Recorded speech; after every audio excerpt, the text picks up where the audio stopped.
के पीछे हुआ क्या, वो वजह क्या रही, हमारे दर्शकों के लिए एक खास रिपोर्ट।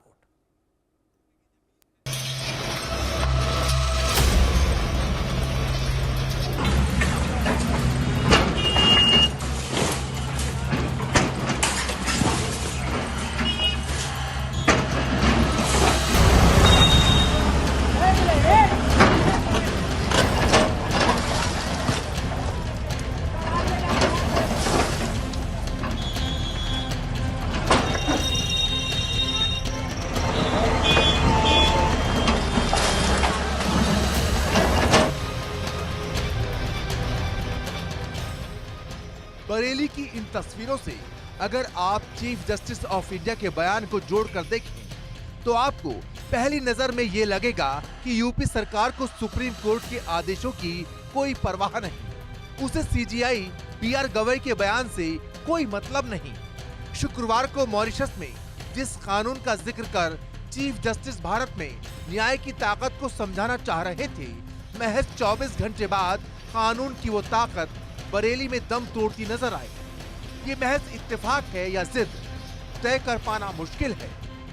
वजह बहुत साफ है, बुलडोजर न्याय को सुप्रीम कोर्ट जस्टिस नहीं मानता। 2024 में इससे जुड़े फैसले को सुनाने वाली बेंच की अगुवाई जस्टिस बीआर गवई ने ही की थी, जो फिलहाल देश के सर्वोच्च न्यायाधीश की कुर्सी पर पहुंच चुके हैं। लेकिन सुप्रीम कोर्ट के फैसलों के बावजूद सच ये है कि त्वरित न्याय वाला बुलडोजर सिद्धांत जारी है। खासकर यूपी सरकार तो इसे लेकर पूरी तरह बेपरवाह बनी हुई है।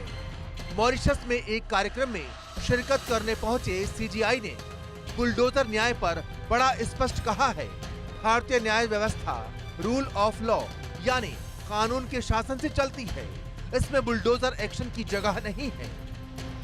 सीजीआई ने कहा, सरकार एक साथ जज, जूरी और जल्लाद नहीं बन सकती। बुलडोजर शासन संविधान के अनुच्छेद 21 का उल्लंघन है। जस्टिस गवई ने यहां अंबेडकर और गांधी का हवाला देते हुए कहा कि लोकतंत्र में कानून का राज ही समाज को न्याय और जवाबदेही की ओर ले जाता है। इससे पहले सीजेआई गवई ने 24 सितंबर को कहा था कि बुलडोजर एक्शन के खिलाफ आदेश देने पर उन्हें बेहद संतुष्टि मिली थी। इस फैसले में मानवीय पहलू भी जुड़ा था। किसी परिवार को सिर्फ इसलिए परेशान नहीं किया जा सकता कि उस परिवार का एक सदस्य अपराधी है।